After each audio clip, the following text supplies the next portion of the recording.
పాలన చూస్తున్నారు. రైతులకు రుణమాఫీ చేస్తానని దగా చేశాడు. డ్వాక్రా మహిళలకు రుణమాఫీ చేస్తానని వంచాడు.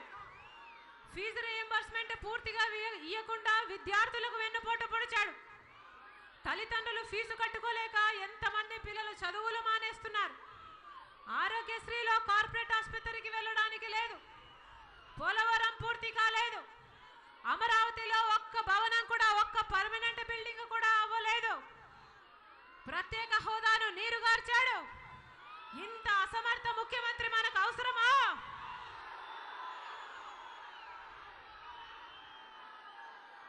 అందుకే నాతో పాటు చెప్పండి, by by Babu, by by బాబు. ఇదే ప్రజా తీర్పు కావాలి.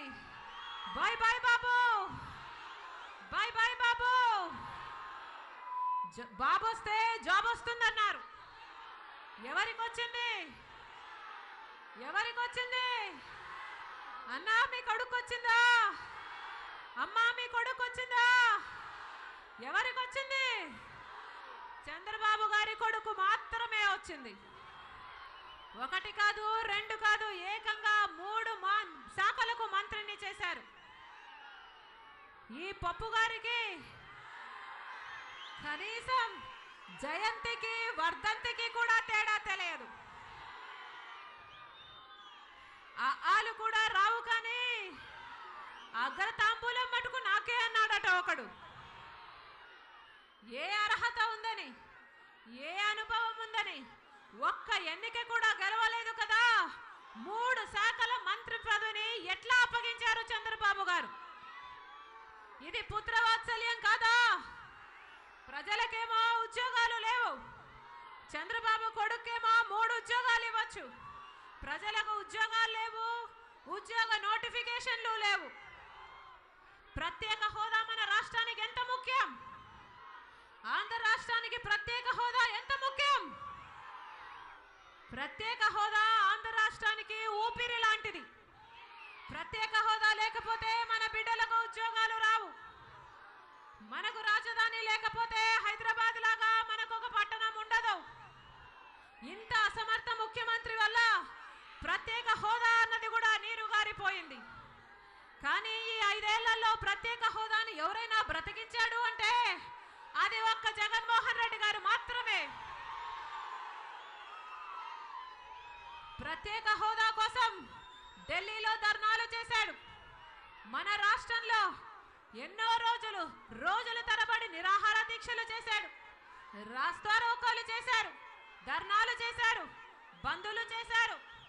ప్రతి జిల్లాలో యువబేరీ పెట్టి యువకులను జాగృతం చేశాడు.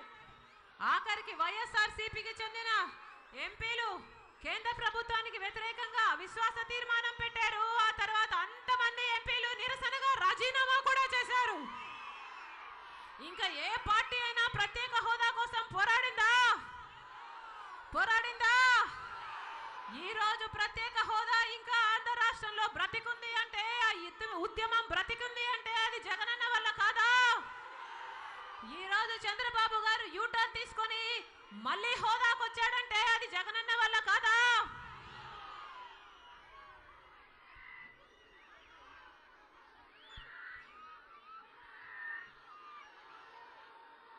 ఈ రోజు చంద్రబాబు గారు గత ఎన్నికల్లో 600 హామీలు ఇచ్చారు.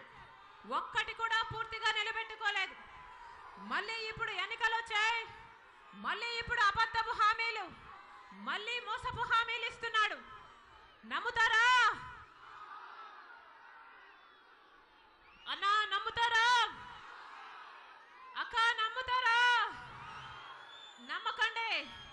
పసుపు కుంకుమ అన్నది ఒక బూటకం, పెన్షన్ పెంపు అన్నది ఒక బూటకం. నమ్మకండి. చేపలకు ఎర వేసినట్టు చంద్రబాబు గారు మీకు ఈ 4 నెలలు మాత్రమే మంచి చేస్తున్నాడు.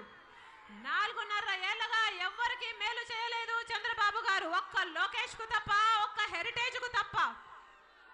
నిన్ను నమ్మం బాబు అని తేల్చి చెప్పండి. ఇప్పుడు చంద్రబాబు గారు అంటారు 4 ఏళ్లుగా బీజేపీతో సంసారం చేసింది చంద్రబాబు గారు, ఇప్పుడు బీజేపీతో మాకు పొత్తుందని ఆరోపిస్తున్నారు. హరికృష్ణ గారి మృతదేహాన్ని పక్కన పెట్టుకొని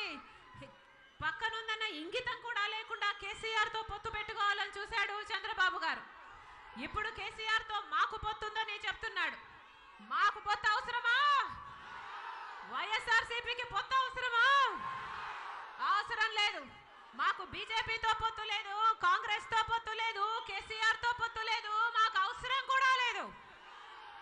సింహం సింగిల్ గానే వస్తుంది. జగన్మోహన్ రెడ్డి గారు సింగిల్ గానే, వైఎస్ఆర్ కాంగ్రెస్ పార్టీ సింగిల్ గానే బంపర్ మెజారిటీతో గెలుస్తుందని దేశంలోని సర్వేలు అన్నీ చెబుతున్నాయి. దేవుడు ఆశీర్వదిస్తున్నాడు, మీరు దీవిస్తున్నారు. రాజన్న రాజ్యాన్ని మళ్ళీ తెచ్చుకుందాం. రాబోయే రాజన్న రాజ్యంలో రైతు మళ్ళీ రాజవుతాడు. డ్వాక్రా మహిళలకు రుణాలన్నీ తీరుస్తాం.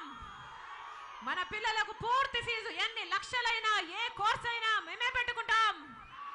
మళ్ళీ ఆరోగ్యశ్రీ ఏ కార్పొరేట్ ఆసుపత్రికి వెళ్ళైనా ఉచితంగా వైద్యం చేయించుకోగనేలా చేస్తాం. ప్రతి తల్లి తన పిల్లలని స్కూలుకు పంపడానికి కూలీకి తీసుకువెళ్లకుండా కేవలం స్కూలుకు పంపితే చాలు 15,000 రూపాయల తల్లి చేతిలో పెడతాం. ఎస్సీ ఎస్టీ మైనారిటీ బీసీ మహిళలకు 45 ఏళ్లు నిండితే 75,000 ఆర్థిక సహాయం చేస్తాం. ప్రతి రైతుకి ఏటా మే నెలలోనే 12,500 రూపాయలు పెట్టుబడి సాయంగా ఇస్తాం. గిట్టుబాటు ధర కోసం 3,000 కోట్లతో ఒక నిధి ఏర్పాటు చేస్తాం. వరదొచ్చినా కరువు వచ్చినా రైతు అనేవాడు నష్టపోకుండా 4,000 కోట్లతో ఇంకొక నిధి ఏర్పాటు చేస్తాం. అన్నా మళ్ళీ రాజన్న రాజ్యం వస్తుంది. ఈసారి జగనన్నకు అవకాశం ఇవ్వండి. ఫ్యాన్ గుర్తుకే మన ఓటు, ఫ్యాన్ గుర్తుకే మన ఓటు, ఫ్యాన్ గుర్తుకే మన ఓటు, ఫ్యాన్ గుర్తుకే మన ఓటు. వైఎస్ఆర్సీపీ ఎంపీ అభ్యర్థి సురేష్ అన్న, వైఎస్ఆర్సీపీ ఎంపీ అభ్యర్థి సురేష్ అన్న గొప్ప మెజారిటీతో గెలిపించవలసిందిగా ప్రార్థన. వైఎస్ఆర్సీపీ ఎమ్మెల్యే అభ్యర్థి గరిటయ్యన్న గొప్ప మెజారిటీతో గెలిపించవలసిందిగా ప్రార్థన. 11వ తేదీ ఎన్నికలున్నాయి. ఓటు వేసే సమయంలో ఒక్కసారి రాజన్నను గుండెల్లో తలుచుకొని ఫ్యాన్ గుర్తు మీద మీ అమూల్యమైన ఓటు వేసి జగనన్నకు ఒక్క అవకాశం ఇవ్వాలని, మీ సేవ చేసుకునే అవకాశం ఇవ్వాలని మా ప్రార్థన. ఫ్యాన్ గుర్తుకే మన ఓటు, ఫ్యాన్ గుర్తుకే మన ఓటు, ఫ్యాన్ గుర్తుకే మన ఓటు, ఫ్యాన్ గుర్తుకే మన ఓటు, ఫ్యాన్ గుర్తుకే మన ఓటు. అన్నా మీటింగ్ 4 గంటలకు ఉండాల్సింది. ఇప్పటి వరకు మా కోసం వేచి చూశారు. మీ ప్రేమకు, మీ అభిమానానికి మీ రాజన్న బిడ్డ, మీ జగనన్న చెల్లెలు శిరస్సు వంచి చేతులు జోడించి మనస్ఫూర్తిగా నమస్కరించుకుంటుంది.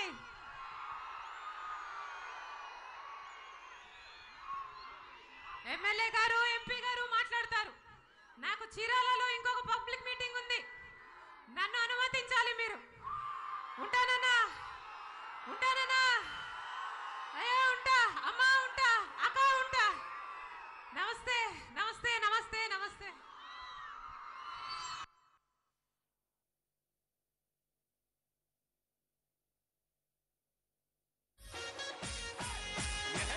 గిరా తిరుగుతుంది ఫ్యాను, అబ్బా అయ్యా నేను వైఎస్ఆర్ ఫ్యాను. అబ్బా అబ్బా గిరా గిరా తిరుగుతుంది ఫ్యాను, అబ్బా అయ్యా నేను జగనన్న ఫ్యాను. గిరా గిరా తిరుగుతుంది ఫ్యాను. హలో, కారసాని శంకరెడ్డి గారికి సిరిమలక్కమ్మ కండ కప్పుతారు. అలానే గడ్డం నాగిరెడ్డి గారికి అలానే గడ్డం బాలలక్ష్మి గారికి పార్టీలోకి మనస్ఫూర్తిగా ఆహ్వానిస్తున్నాము.